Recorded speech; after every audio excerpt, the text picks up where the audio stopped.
Hey guys, Rob here from Room 301. Today I'm joined by Rudi, who is the Global SEO Strategy Lead at Improove. Expect to learn why curiosity and asking questions are so crucial to SEO and how AI tools can significantly enhance research efficiency. Let's get into it. Welcome back, Rudi. How are you? Yeah, not too bad. Nice that you have me again. Everything's good on my end. Few changes in my position and the company I work for. I hope you are well as well. Yes, and we'll get into that. For anybody that doesn't know, Rudi appeared on the Room 301 podcast. I want to say about a year, maybe a year and a half ago. It was very One year focused and a half, around, I think. yeah, it was very focused around AI at the time. Like, AI was a trending topic, as it still is now, to be fair, but maybe less so. So, yeah, for anybody that didn't listen to that first episode where you were on, tell the listeners a bit more about you. Tell them about the role change that you've had recently. So yeah, last time I was on, I worked for a company in Mansfield called 20i, a web hosting company. I changed in between to an international SEO agency, even if I worked in-house all my life before, and I said never agency. But now I work for an international agency with headquarters in Vienna, offices in New York, Madrid, and Munich. And I'm the only lonely fighter in the UK. I sit in Nottingham. Started there as a senior SEO manager, and meanwhile involved to which is Global SEO Strategy Lead, which is quite a mouthful. Yeah. But yeah, it's interesting. It's really it's fun to work like with trying to align the approach of different offices in different places of the world and yeah, different cultures of work and approaches as well. So it's fun. That's it. Have you managed to get out to the other offices at all? I've been to Vienna a few times. Oh, nice. I haven't been to New York and Madrid. So Vienna, I go 4 times a year. Um, I should maybe mention the name of the company as well. It's called Improve with a double O. Nice. Um, um, it's founded by a former Google employee, and we have a few old Googlers in there, which really helps sometimes because I of the bet. insights they can provide. Um, yeah, and I hope to go to Madrid early next year, and New York is still on the bucket list. But unfortunately, the guys from the US come more often to Austria as well, and so we meet there. Um, but yeah, let's see what happens. Let's see. Let's see. Well, look, if you don't mind, really, take us back. Take us back. How did you get into the wonderful world of SEO? Yeah, that's a little bit an unusual story, maybe, but most of the people who do this for a long time got there on an unusual way because there was, no uni course in digital marketing. There was no digital marketing. There was no digital at all. So when I went to uni and I studied printership, so big printing machines and stuff like this, the internet was still quite a new thing, at least in Germany. And yeah, in studying printership, you learn about SGML, which is basically where HTML derives from. So I was able to translate this a little bit and then make my own first website as a juggler and performer. So I was a professional juggler for part of my life. Oh, wowza. Um, and because of that, then a few other people asked me, "Oh, can you make us a website as well?" And it was an on and off relationship with building websites and digital marketing for quite a while. And then I, in mysterious way, fell more and more into it and realized I'm not so bad at what I do, and people start paying me money. So yeah, all good. Always a good sign. When someone starts paying you money, that means you're valuable and Yeah, you're good at something. Um, you're not doing well, it look, too we typically split our episodes into three areas. One is called "What's in Your Toolbox." Then we have a funny failure, and then we go on to the main event, which is what we're going to put in Room 301. So we'll start with what's in your toolbox. Now, when it comes to the toolbox, this doesn't necessarily have to be a piece of software, a tool. It could just be the way you think about something, the way you get through your work on a daily basis, a framework that you use. you're a busy guy. You're leading a team, for example. So how do you get through your work, Rudi? What sort of tools do you use? What sort of ways of thinking do you have? Yeah, over to you. So I think for tools, it's mainly the standard SEO and management tools we use. So there's nothing outstanding. All the Ahrefs and ZEMrush and Screaming Frogs and stuff like this. What I found with tools really interesting in the past half year is the development of Microsoft Clarity. Okay. Yes. Heat mapping tool. A lot of people know, a lot of people use other heat mapping tools, but it has developed in far more than a mapping tool. So it gives Yeah. you, like excessive clicks, excessive scrolling data and stuff like this. And I find this really useful, and it's for free, which is always nice. And Well. Yeah. the guy Exactly. who pays the bills always likes this, which means you, Great. in your case. That's in general tools. Other than that, from like a thinking approach, I'm always surprised that I see in meetings on client side and on our team side, sometimes you see the question mark on the face of people, but they don't ask the question. Yeah. And I'm never shy, even if I think it's an absolutely stupid question. But if I have the question, I ask it, no matter if it's inside our business or if it's to the client, because if I don't understand the scope, the task, then I can't fulfill it. And maybe the client hasn't asked the question himself because nobody asked it before. That Mm. happens so often that say, Mm. "Oh yeah, actually that's a good question. Why did nobody else ask this before?" And that's, always stay curious. And if you don't understand something, ask. Don't feel bad about not understanding and say, "Oh, I look it up later." No, ask the people who can give you the answer. That's, I think, the most important thing No, hundred within percent. your own head. 100%. I think stay curious. It's a quote that I live by as well. I think I'm notorious for getting into It's the detail.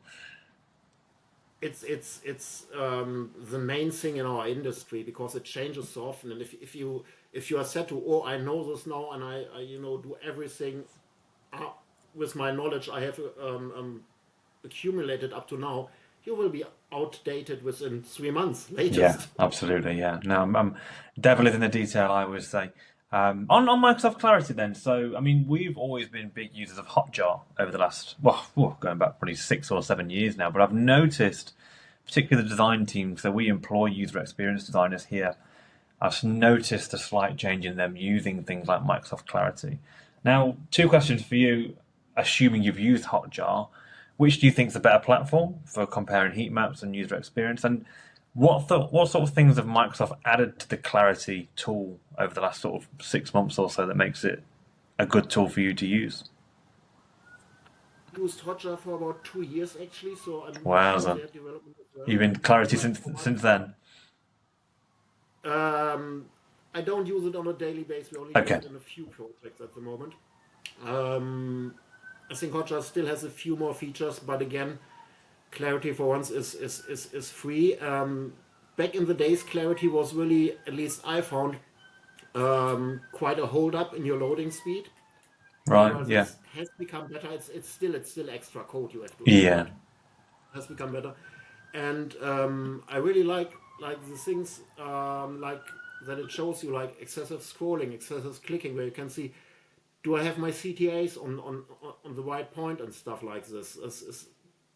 If they click there and there is nothing to click, maybe I should put something there. Yeah. Where it's just for identifying the user journey really, and where the user intends the journey is not always the same where your UX team intended the user to go his journey. Yeah, that's I think quite a few nice features they have integrated in UI. Yeah. No, big fan, big fan. I'm surprised it's still free as well. How long that lasts for, who I knows? think Microsoft, they still try to get some market share over providing some tools. I mean, Yep. Google has done the same for ages with everybody has Google Maps and stuff like this. So, oh yeah, you go to Google for all things. And for something like Microsoft, I think this tool is not one of the major cost points. Yeah, yeah. Whether it stays free is anyone's guess, isn't it? So Now, look, some really good tools there. I know it's a tool, Microsoft Clarity in particular, is something that we use, and I imagine anybody else in marketing or involved in optimizing their website has exposure to. But staying curious, yeah, for sure. I think anybody in a marketing position, get the detail, get as much information as possible. The more information you can take in my opinion, the better the output. So I think that's a really good way of thinking about gathering detail and making sure you produce good outputs for customers and internal teams. And with output, we come to one of the next, or the last tool actually. I want to mention it because a lot of people, and I read this all the time. We will come back to this later with the pet peeves, Okay, because yes. it's the use of AI, and there's still so many people out there who are like self-declared prompt engineers and just put something in ChatGPT and think that is a solution without any bigger workflow behind this. And so we created with some people who are far cleverer than me in-house a few workflows to utilize different sources of data, put them into data leaks, and then use different LMMs to analyze this. Because that makes you independent. So whenever something happens to, because we know all open at the moment, yeah, they're doing a good job, but they are burning through millions of dollars a day. And there's no security. They will be around in a year, or Perplexity, or whatever happens with Lambda and stuff like this. But when you build a workflow that can utilize different LMMs, then you're independent, because the flow still works. It doesn't matter which engines you use in it. And so we have some really good experience with this in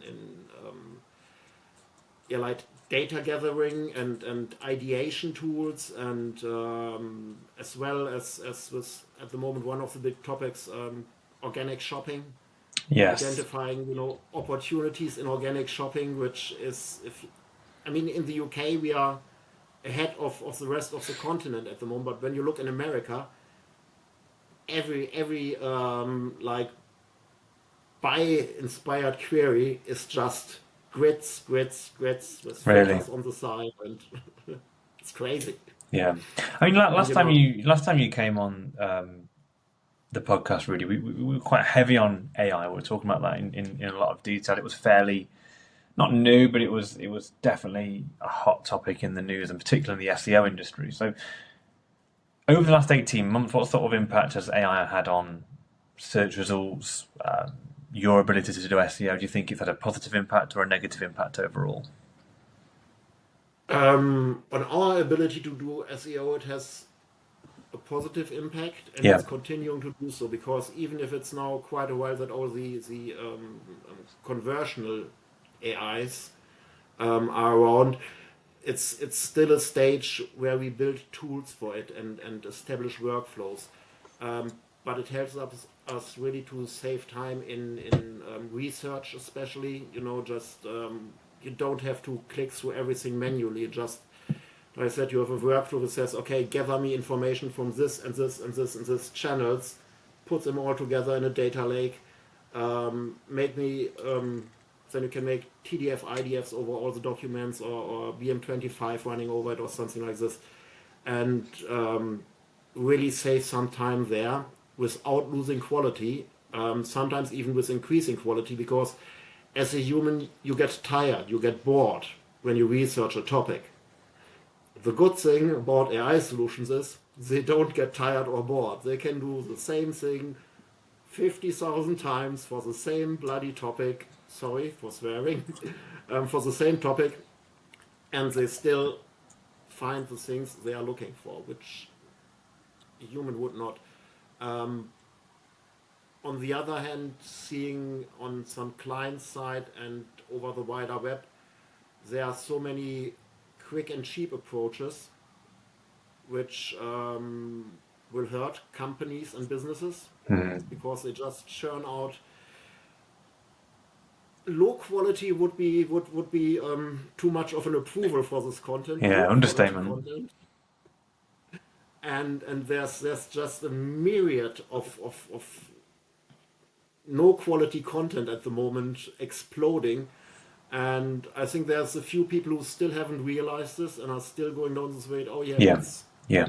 They had like for 9 months they heard the word programmatic approach, and now they are again having one prompt they use in ChatGPT or in Gemini or whatever, and try to solve problems in content creation and ideation with that, and it wouldn't work. It wouldn't work. It still work.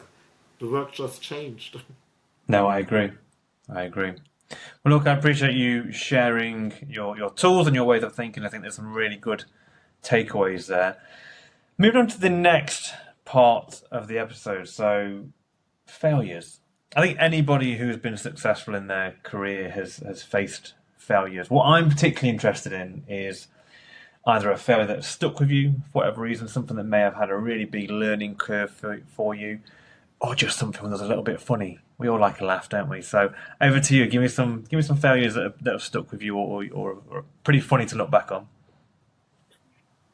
One was rather recent. Oh dear. First thing, I'm really bad with names. I can't remember names normally. And so I always try before I have meetings or whatever with bigger groups, I try to remember all the names. And then again, on an agency, sometimes you have a little bit time pressure. So I rushed from one meeting into the next one with like the head of marketing from a multinational company. Yeah. And even if it's like we have now, you have the names down at the bottom. Mm. Every meeting, the name is shown, and I addressed him with the wrong name from the guy in the meeting before for the whole hour. Did they And he take it was well? looking. No, he was actually not saying anything. I think he was smirking a little bit, and he really kept it to the end till he said, "Actually, my name is not this. No, he It's let you that." go an And entire meeting without. Yeah. yeah. He had his fun with this. He knew I was wrong, and it was an oversight just, but he let me run through the whole meeting, and at the end he said, and I'm like, oh no, please. So yeah, sometimes it's good. I think I will go back to post-it notes Yes. on Yeah, yeah. meetings. Take it old school. And yeah, the other thing is which stuck with me, but that was luckily was just one of my pet projects. So for some friends where I manage their sites on the side, and I uploaded a YouTube video for the wrong side on the other side. So basically, there was a YouTube video for some clowning and juggling on a website for a bike shop. For about two It's a days client. Is because this a my client friends went on website? the weekend and they like, Rüdiger, why is this video on our webpage? And we're like, let me have a look. Oh, that should be on the other page. So Yeah. again, a little bit lack of concentration, Yeah. but when you do five things at once, it can happen. Lucky again, it was pet project, a pro bono project, where I don't get anything for myself, but still, it's a little bit like things like this shouldn't happen, and sometimes it's better sit back, take a breather before you press the publish button. Yeah, I think we all fall into that trap, particularly as busy people, having three or four things to do at once, feeling like deadlines are just falling upon you at any given moment, and you end up making silly mistakes. 9 times out of ten, normally it's for Like a customer. Customers find it's it like the fine. classic, sending an email before you completed it and just press the send button, and Yeah, then like yeah. I always you try and didn't put take the a. date in for the meeting. I always try and take a moment before sending an email or a message. Now that's a big learning for me. Actually, you send an email or a message, you look back at it a day later, you think, maybe I was just feeling some kind of way at that moment, and maybe it didn't come across in the right way, and maybe it's been received not so well by the person receiving it. So, yeah, learnings. I think the classic really is, like, oh, will you agree to this meeting at 2 o'clock, and not putting the day in. That's something where always when I read through, like, oh, you haven't put the day in. Please put the date and the day in as Yeah, well. That's why I always, like, before I press send, turn around, take a breather, have a sip of water. correct, correct. Well, on to the main event. So, I've done plenty of these episodes now, and there's a lot of pet peeves. Let me tell you. I think marketers are the most frustrated people in the world by the sounds of it. So, give me some of yours. What are we going to put into Room 301? What do you not want to see happen again in marketing? Yeah, I'm not sure if they're that unique because there's quite a few things. I think they will happen to everyone. First thing is when people contact you and say, "Oh yeah, I've read your profile," and then continue. I'm an SEO expert and think I can help you with your website. And clearly, you haven't read my profile because the company I work for does the same on a rather big scale. What you're trying to offer me, I and mean, I then must get 25 of these a day. I must yeah, do. yeah, and it's just then. But then don't say you read the profile. Just say oh, we are a company, and would you like to our services or white label or whatever? But I think that's a very common one. I had a voicemail yesterday. I had a voicemail from, I mean, a very nice sounding lady, but it was just one of those emails, but in voicemail format. It was, "Oh, hey, this Rob. We've looked at your website. We think we can get it to the top of Google. Give me a call back." I was like, "Well, that's different. At least she's done something different." But again, same Yeah, rules apply. If you took 30 seconds just to look at what we do as a company, you'll realise that we probably don't need your support. yeah, especially if it's normally it's sent from like an Outlook Yeah, it's like a email account Gmail or or an whatever. Outlook. Yeah, yeah, or a Hotmail. Yeah, terrible. No, that's in. At We least can it's put that in. not an A account anymore. No, but with voicemail, I think this will come more often because meanwhile you can get so good AI generated voice and Oh videos. yeah, absolutely. Yeah. That's unbelievable. So we work at the moment at like really digitalizing a few of our stuff as well for company videos and stuff like this. And the output is amazing. Wow. Um, but back to the pet peeves. One thing I really I don't think we can get rid of this in marketing or SEO or whatever. But it's when client talks to you and says, "Oh yeah, can you achieve this and this?" and say, "Yeah, yeah, can you give me access to your data?" And you're like, "No," and you're like, how should I do an assessment when I don't you have tools?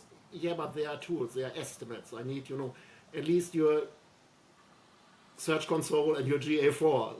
That's the minimum, and the understanding, I think, of what we do sometimes still where I think it's our industry was a little bit lazy in the past 10 years in educating our clients as well, Yeah. Yeah. because it's still, oh yeah, they do something with keywords.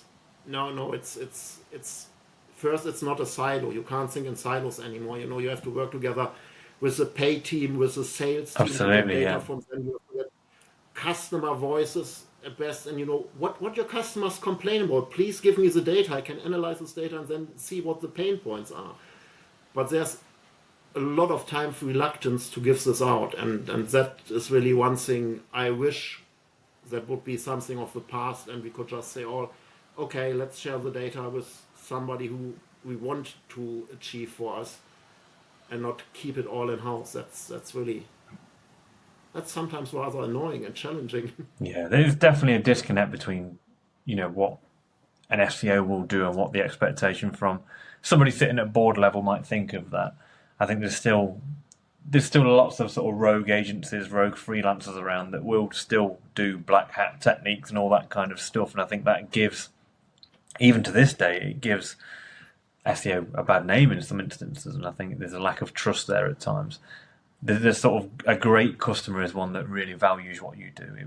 They value the audits that you do in order to make a strategy. The ones that want to hide it, I always think that's a sign that actually, they could well be a poor client down the road. Yeah, because it's the trust is not there. I mean, I understand with some companies, if there's sensitive data, if you work within the finance sector or whatever, Yeah, there's a lot of hoops you have to jump through to get an approved supplier and stuff like this. But in general, it's the more data you have, the better job you can do. And this, oh, SEO is not just sprinkling a few keywords over the content. no, absolutely not. That's a little bit 2005. Correct, correct. Anything else for Room 301? Um, Yeah, I'm getting a little bit more friendly with it, but I'm still not a big fan of GA4 to be honest. No, no, I can't say I am either, to be honest. It just makes things rather complicated to find, the sources, attribution ways and stuff like this. It is possible, but it's a pain in the backside. And I hope whenever Google does an overhaul, and I hope they do it soon, they will Yes. think a little bit about, oh, what people really want. The data is there, and it's more data than Universal actually before, but it's just so complicated to get to it. Yeah, I mean, I really miss Universal Analytics, and I was really quite proficient at that. I've not really used GA4 a huge amount, but I know, again, the feedback from our internal team is no, it's very difficult. The user interface is very difficult. Setting up reporting at the start of client relationships is a pain. Yeah, there's no. I mean, Google must listen to this feedback. I'd love to be a part of their meetings where they're talking about what they do next with it, actually. Yeah, but I think Universal was still it was clunky, but the whole industry got used to it over a decade. Mm, And the change of how you then get to like oh, what actually attributes to an MQL in the end, or to a conversion. And it's just it's ridiculous complicated, and like I don't think they really thought about this. They just had somebody who thought about, oh, what data can I get from this, but not mm. what is the interesting data and how is the connection between different data points. No, I totally agree. Well, look, three things that are firmly on the top of most people's list of what is very annoying about our role these days. But look, no, I appreciate you coming on again, Rudi. If anyone wants to find out more about you or the company you work for, where should they go? Um, Everyone can find me on LinkedIn. That's the easiest way to get in contact with me. For the company, just Google or go to improve as a double o.net. That does a trick, and we're just overhauling our own website, so wait a little. But yeah, no, but LinkedIn is the best way, I would think, to get in contact with me or any colleagues of mine or the company as well. Brilliant. Lovely. Well, I appreciate that, Rudi, and I appreciate everyone listening in today. We're looking to drop episodes every 2 weeks, so we will see you again soon.